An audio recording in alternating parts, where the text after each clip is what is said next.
The moment the Duke lowered her hand, the Grand Assembly Hall went so quiet you could hear a fan close. 300 members of London's most powerful families stood frozen as his words, precise, deliberate, unapologetic, detonated through the ceremony. I accept the arrangement. I do not accept the bride. What no one in that hall understood yet, not the gasping earls, not the trembling officiant, and not even the Duke himself, was that the woman now standing alone beneath the chandeliers had been waiting for exactly this moment. She had planned for it, and the document her father was reaching for would change everything. The chandeliers burned cold above the Grand Assembly Hall as Duke Adrian Blackwood stood before the officiant, his posture carved from stone and something that looked, to those who knew him well, like barely contained fury. Behind him, 300 witnesses held their breath. Dukes, earls, parliamentary men with ink-stained fingers and sharp eyes, women whose jeweled fans had stilled mid-flutter, sensing the way predators sense a shift in the air, that something extraordinary was about to happen. Not a wedding, a spectacle. Adrian's hands, folded behind his back, were rigid as iron. He did not look at her. Not he had not looked at her once since she had entered on her father's arm. This woman whose name he had spoken only in private, whose face he had refused to study in portraits or miniatures, whose existence in his life he had reduced, deliberately, brutally, to a single word. Arrangement.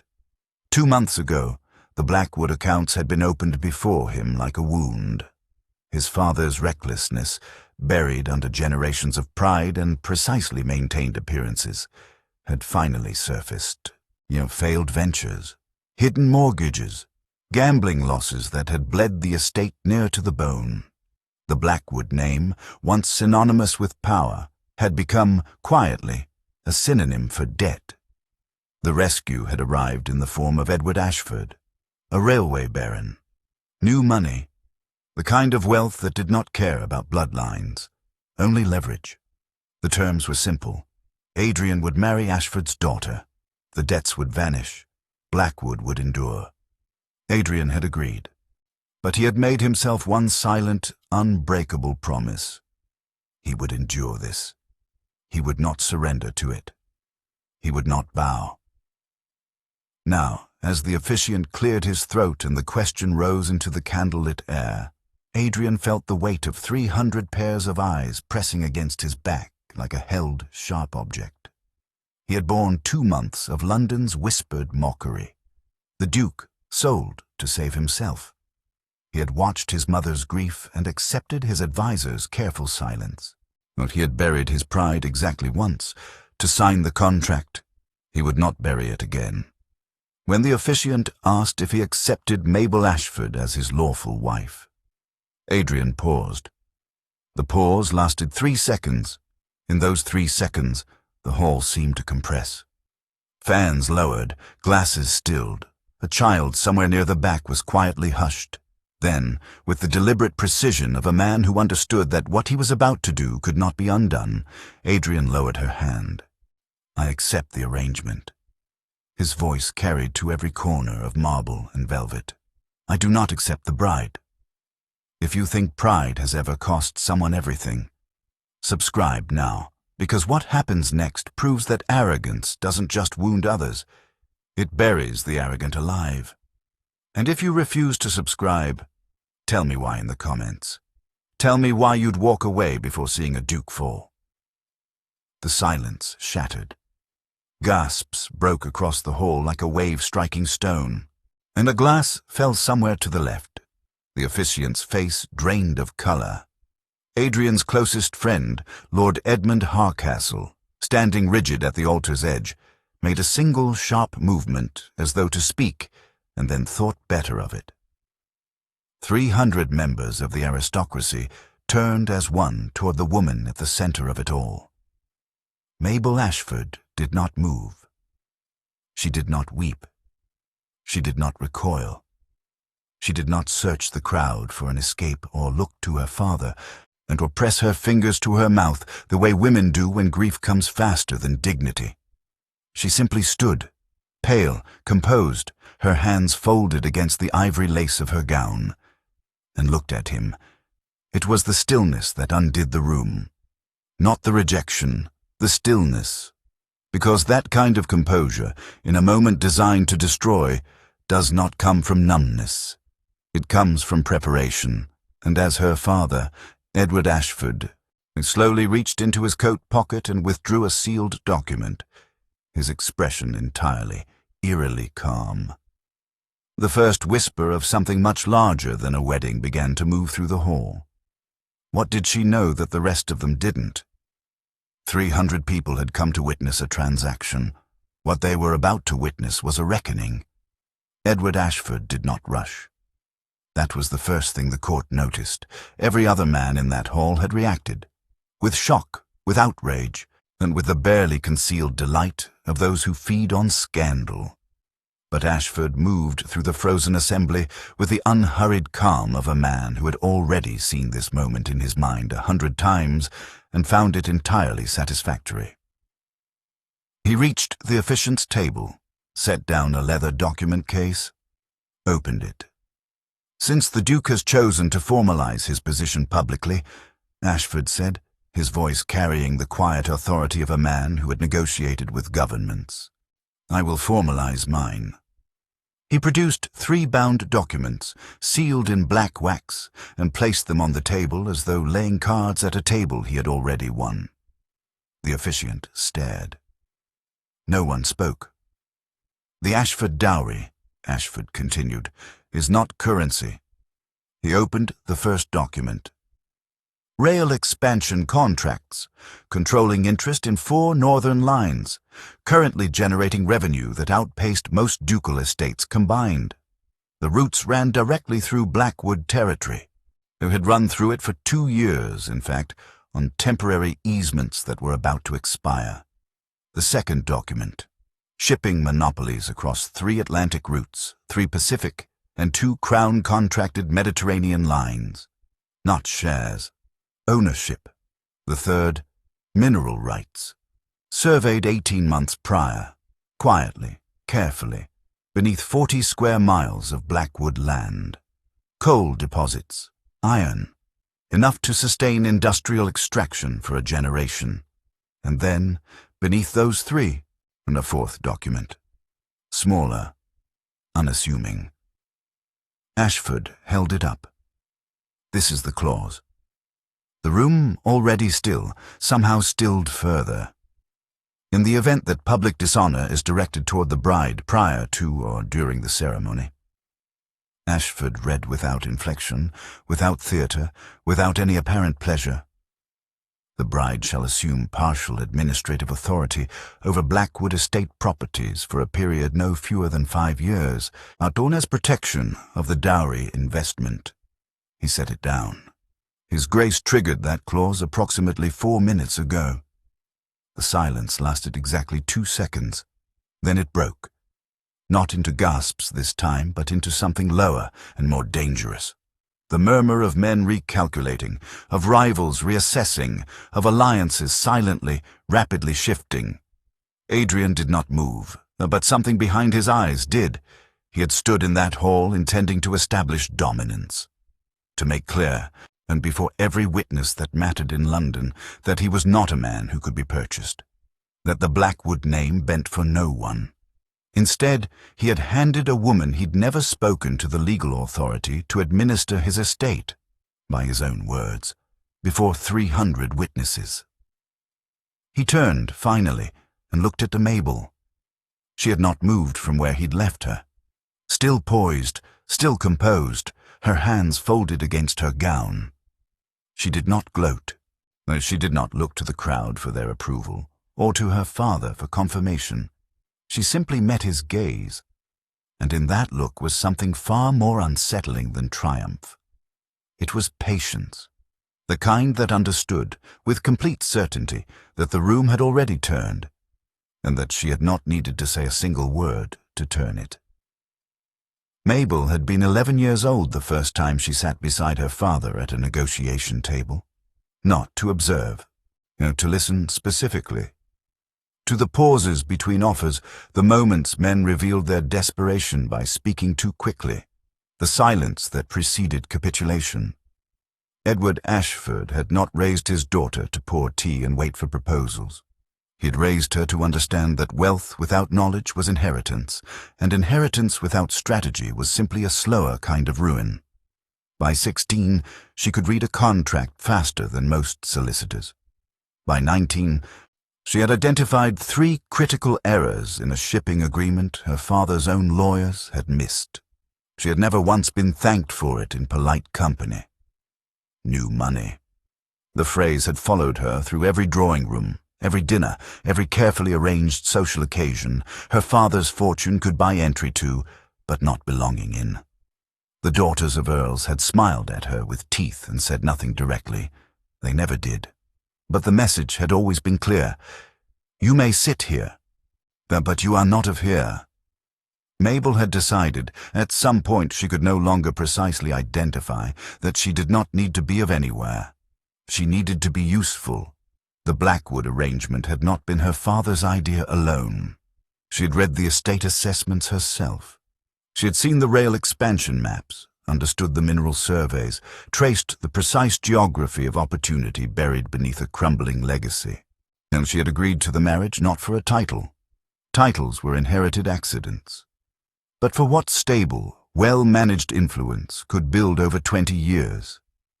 She had expected coldness from the Duke. She had not expected the words spoken before 300 people. I do not accept the bride. She would not examine that too carefully. Not yet. There was work to do. The Blackwood estate books arrived in her sitting room on the 3rd morning, requested through the estate's head solicitor, who had, after a careful review of the clause document, concluded that declining her request was not an available option. She read them in 4 hours. What she found was not catastrophic. It was worse than catastrophic. It was neglected, salvageable, but only barely, and only by someone who understood that restoration required precision before it required capital. She began making notes. The housekeeper noticed first, then the estate manager, who sent a letter upstairs that went unanswered, and then 3 groundsmen who found new directives on their work schedules, unsigned but unmistakably authoritative. Within a week, the whispers had reached Adrian. Her Grace has been reviewing the accounts. Her Grace has spoken with the solicitor. Her Grace has asked for the rail easement files. He heard them with fury, cold, controlled, and absolute. But beneath it, quieter, unwelcome, and impossible to entirely silence. What, exactly, had she found? He came to her study at 7 in the evening without knocking. It was, Adrian understood, a deliberate assertion that no door in Blackwood Hall required his permission to open, least of all one occupied by a woman whose presence here had been imposed upon him by contract and catastrophe. He entered expecting to find her startled, unprepared. Perhaps finally, mercifully, showing some evidence of the distress that a woman in her position ought reasonably to feel. Instead, he found ledgers, 3 of them, open across the writing desk, annotated in a hand so precise it looked typeset. Mabel sat behind them with a pen in her fingers and the expression of someone interrupted mid-thought rather than mid-anxiety. A 4th document, bound, sealed with the estate solicitor's mark, lay to her left. She looked up. "Your Grace," she said, and returned her eyes to the page. The composure cost him something he couldn't name. "You will stop," Adrian said. "Whatever it is you believe you are doing. I'm restructuring the Northern creditor agreements." She turned a page. The current repayment schedule front-loads interest in a way that will create a liquidity gap in 14 months. I've proposed a revised timeline that reduces that risk by approximately 60%. Silence. "That document," he gestured toward the bound file, "is not yours to produce." "The clause disagrees." She said it without satisfaction, which somehow made it worse. Adrian crossed the room in 4 steps and placed both hands on the desk. You have inserted yourself into the administration of my estate, redirected my staff's reporting structure, and requested files that have no bearing on your dowry investment. That is manipulation, dressed in ledgers perhaps, but manipulation nonetheless. Mabel set down her pen. She looked at him then, fully, directly, with the same unnerving steadiness she had demonstrated in the hall, and when she spoke, her voice carried neither heat nor apology. You humiliated me publicly, she said. I am protecting my investment privately. The simplicity of it struck him like a flat hand. I could have done otherwise, she continued, folding her hands on the desk. I could have taken the mineral rights to a separate trust the morning after the ceremony. I could have engaged the rail contractors directly and removed the Blackwood easement from the equation entirely. And I could have allowed the creditor agreements to collapse in 14 months and purchased the debt myself at a considerable discount. She let that settle. I've done none of those things. Adrian straightened. Something in his chest had shifted. Not softened, not yet, but moved, the way a locked mechanism moves when the correct pressure is finally applied. Then what? He said carefully. Is it you want? Mabel opened the 4th document and turned it to face him. A restructuring plan, to complete, detailed. Bearing at the bottom, a single line awaiting 2 signatures. I want, she said, to show you what this estate could become. The first thing Mabel did was stop the dismissals. 14 members of the Blackwood household staff had been scheduled for release, a cost-cutting measure recommended by the estate's financial managers 3 weeks before the wedding. Groundsmen who had served 20 years, a housekeeper who had known Adrian since childhood, and a records clerk whose institutional memory of the estate's land agreements was, Mabel had quickly determined, entirely irreplaceable. She reversed every notice in a single morning. The estate manager, a Mr. Colville, appeared at her study door by noon with the expression of a man who had come prepared for an argument and found instead a fait accompli. The releases were authorized by.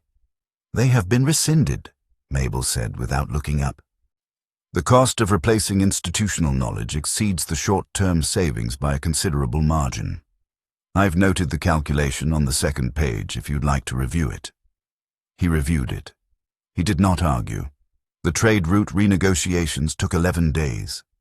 Blackwood land sat across 3 critical rail expansion corridors, a geographical advantage that previous estate management had entirely failed to leverage. Accepting flat easement fees when percentage agreements tied to freight volume would have tripled the return. Mabel contacted the rail contractors directly, presented revised terms, and waited. They agreed within 48 hours. She also identified 2 shipping routes, originally part of her father's network, that could be redirected through Blackwood-affiliated port agreements, reducing transit costs for both parties and establishing Blackwood as an active commercial partner rather than a passive landowner collecting tolls. The first new contracts were signed before the month ended. Staff wages, which had been quietly reduced twice in the previous year as the estate's liquidity worsened, were restored in full. No announcement was made. The adjustment simply appeared in the pay ledgers, correct retroactive by 6 weeks, without ceremony or expectation of gratitude. Of the gratitude came anyway. Adrian heard about it from Edmund. Lord Harcastle, his friend said carefully, over brandy in the east sitting room, I received a letter this morning from Sir Thomas Greville requesting an introduction. Adrian looked up. Greville was old money, established connections, a man who had pointedly declined 2 of Adrian's own social overtures in the past year. He wishes to be introduced, Edmund continued, and with the studied neutrality of a man delivering news he knows will land badly, to Her Grace. The silence that followed was not comfortable. It was not the only such request. Over the following week, Adrian became aware, through the careful, reluctant reports of his own secretary, that 3 other notable families had sent correspondence to Blackwood Hall addressed not to the Duke, but to his wife. A baroness seeking advice on a rail investment, to a parliamentary aide inquiring about freight contract structures, a landowner in the north whose property bordered the new expansion corridor and who wanted, apparently, to understand his options. They were coming to her. He saw it himself on a Thursday afternoon, crossing the east courtyard. Mabel stood near the stables with 2 groundsmen and the head of the estate's land survey team. Men who had worked Blackwood land for a combined 50 years and who, in Adrian's experience, had communicated in monosyllables and expressions of stoic endurance. They were laughing. Not the polished, performed laughter of a social obligation. Something genuine, a response to something she had said, easy and unguarded, the kind that happens between people who have established, without formal agreement, a basis of mutual respect. One of the groundsmen was showing her something on a survey map. She leaned forward to look, asked a question, and he answered at length. At length came from a man Adrian had never heard string more than 8 words together. Adrian stopped walking. He stood in the shadow of the courtyard arch and watched, and felt, for the first time since the wedding, something that was not anger, not calculation, not the cold management of a situation he believed he controlled. It was doubt, small, quiet, but present, lodged somewhere beneath the pride like a splinter that refuses to be ignored. And the woman he had dismissed before all of London had not demanded respect from a single person on this estate. She had simply made herself indispensable, and they had followed. If you've ever underestimated someone, and later realized they were the strongest person in the room, you already know where this story is going.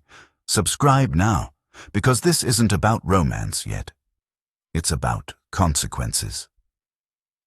He heard it at Harcastle's dinner. He wasn't meant to. Or perhaps he was. And the 2 men speaking near the library doors had simply calculated that his pride would prevent him from acknowledging it. Lord Fenwick and Sir James Crail, both of whom had attended the wedding, both of whom had watched in silence as Adrian lowered Mabel's hand before the court.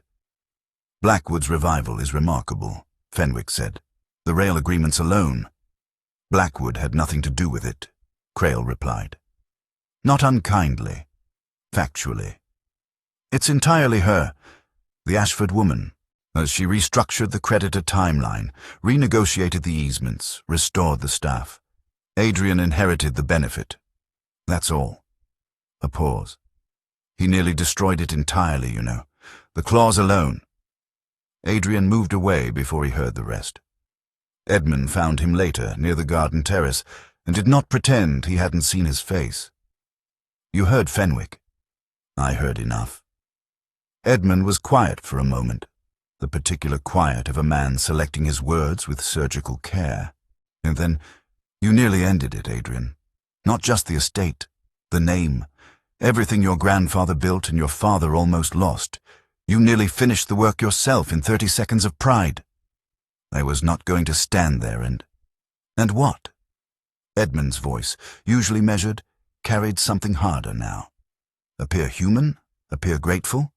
God forbid anyone witness the Duke of Blackwood accepting help from a woman who actually knew what she was doing. Adrian said nothing. She has not retaliated, Edmund said. She has not spoken against you publicly. She has not leveraged a single advantage she didn't earn through work. Whatever you expected from her, whatever you feared from her, she has not done it. He left Adrian with that. The chapel was cold at that hour, the candles long unlit, the stone floor holding the particular silence of a room accustomed to private grief. Adrian had not been inside it since his father's funeral, but he sat in the front pew and did not pray. He simply sat, with the weight of the past month pressing down through the vaulted ceiling, and let himself, for the first time, be honest. His father had been a proud man, a man who had refused counsel, dismissed warnings, trusted his own judgment long after his judgment had proven catastrophically unreliable. The debts Adrian had inherited were not simply financial failures. and they were the accumulated cost of a man who had been too afraid to appear weak, and had therefore never asked for help until there was nothing left to save. Adrian had stood at that altar and told himself he was preserving dignity. He had been doing exactly what his father had always done. He had not rejected Mabel because he thought poorly of her. He had rejected her because depending on her terrified him. He began watching her differently after that, not measuring her movements for threat or motive, not cataloguing her actions as evidence of manipulation or overreach, simply watching, the way she listened before she spoke, the way she never raised her voice to be taken seriously, the way an estate that had been quietly dying had, in 30 days, begun to breathe again. Not a transaction, a force. And he had nearly destroyed her before she'd had the chance to save him. The drawing room held the last of the evening light in long, and amber corridors across the floor, the kind of dusk that softens the edges of things, that makes rooms feel older and more honest than they do in full daylight. Mabel was at the writing desk when he entered. She heard his footsteps and the particular quality of his pause at the threshold, different from his usual entries, which carried the forward momentum of a man who had already decided the outcome of whatever conversation was coming. This pause was longer. She set down her pen. Waited. "I have a question," Adrian said. His voice was even, but something underneath it was not. She turned in her chair to face him. He remained near the door, not commanding the room as he usually did, not positioning himself at its center. He stood where he had entered, as though he hadn't yet decided whether he had the right to come further in. "You could have used what happened," he said, "at the ceremony. Every person in that hall witnessed it. The newspapers had the story within hours. And you had the clause. Your father's resources, 300 witnesses, and an estate whose staff had already transferred their loyalty to you within a fortnight." He paused. "Why didn't you?" Mabel looked at him for a long moment. "Why didn't I humiliate you in return?" "Yes, because destruction is easy," she said. "Legacy is not." The words landed quietly, without drama, which made them land harder. "Anyone can dismantle something," she continued. "It requires no particular intelligence, only willingness and sufficient force. You had both of those in that hall, and look what it nearly cost you." She held his gaze.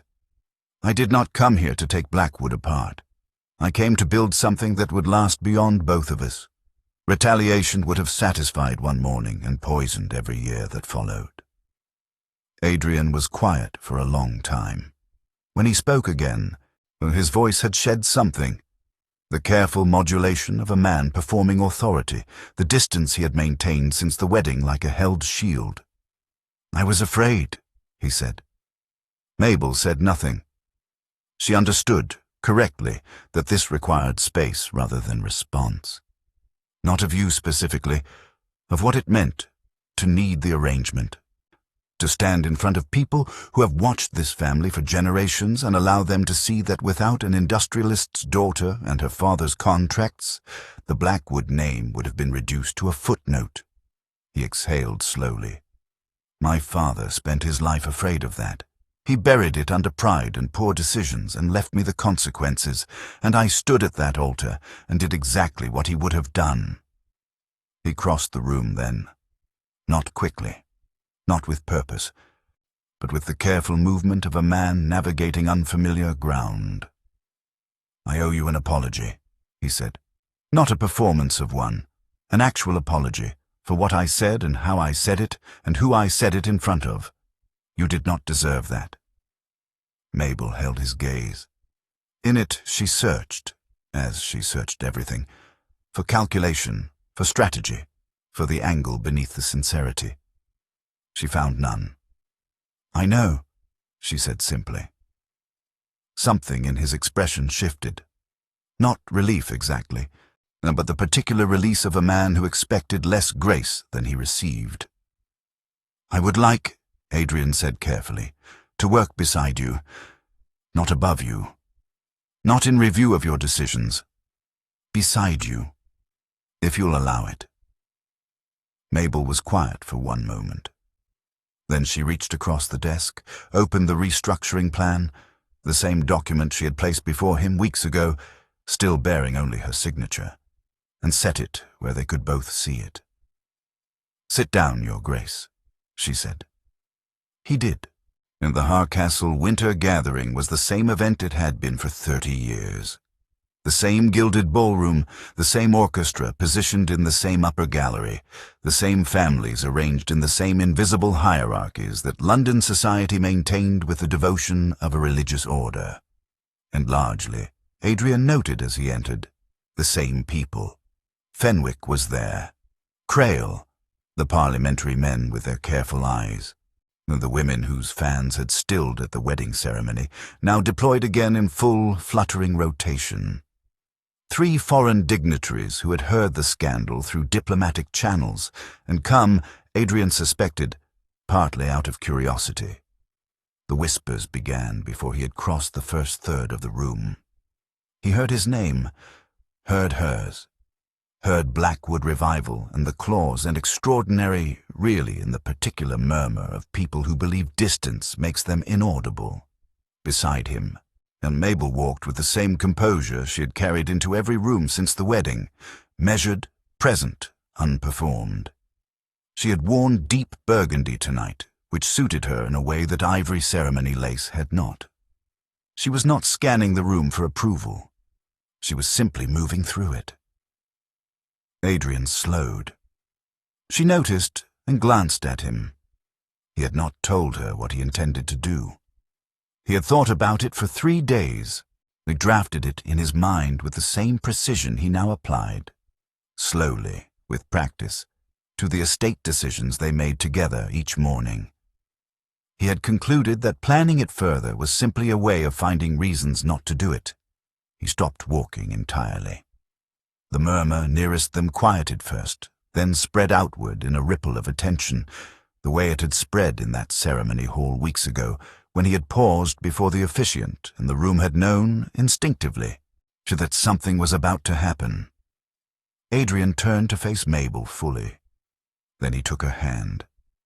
Not the perfunctory escort of a man fulfilling social obligation, deliberately, publicly, with the unhurried intention of someone making a correction long overdue. The ballroom stilled. "I would like to say something," he said, and his voice carried, as it had carried once before in a room this size, to rather different effect, across marble and gilt and held breath. "Several weeks ago, like in a room not unlike this one, I said something that was an act of pride dressed as principle. I declared before witnesses that I did not accept my wife." He paused. "I was wrong, not strategically, not legally. Wrong, in the way that a man is wrong when fear makes his decisions before honesty can. No fan moved, no glass lifted. The Blackwood estate stands today, not because of my name or my title or anything I've done, but because of the intelligence, discipline, and remarkable patience of the woman beside me." He looked at Mabel directly as he said it, not at the crowd. "She did not come here for a crown. She came to build something lasting, and she has." He turned back to the room. "I am introducing her to you now as she should have been introduced from the beginning, not by arrangement, not by contract, by my choice, and with my full respect, the Duchess of Blackwood." The silence lasted 4 full seconds. Then Fenwick, unexpectedly, and perhaps surprising even himself, began to applaud. The rest followed. Not the polite, rhythmic applause of social obligation, but something with genuine weight behind it, the sound of a room revising its understanding of 2 people at once. Mabel did not look at the crowd. She looked at Adrian. And for the first time since the ceremony, she allowed herself, quietly, privately, seen only by him, to smile. Redemption isn't given, once it's built, the same way everything worth keeping is built. Slowly, honestly, at considerable cost. Subscribe now. Because pride falls, but courage rebuilds. And if you won't, Tell me in the comments, did he deserve her forgiveness? 3 months after the wedding, the Blackwood accounts showed their first surplus in 11 years. It was not a dramatic number, not the kind that transformed dynasties overnight, but it was real, and it was growing, and it had been built on decisions made jointly, across a desk, by two people who had learned to disagree with precision and agree with intention. The rail contracts had expanded. The mineral survey had moved into its first extraction phase. 2 of the creditor agreements had been retired entirely. The staff, fully restored, had settled into a rhythm that the estate hadn't known since before Adrian's father had begun his long, quiet unraveling. Blackwood Hall felt, and for the first time in Adrian's memory, like a place that intended to endure. He found her in the Grand Assembly Hall on a Tuesday evening in late autumn. Not by design. He had come to retrieve a document left with the estate's ceremonial records, a small administrative errand, the kind that now occupied the edges of days otherwise filled with the collaborative work of running something that was genuinely, measurably improving. Mabel stood near the center of the hall, now beneath the chandeliers, looking upward at the light. He understood it immediately. This was the room.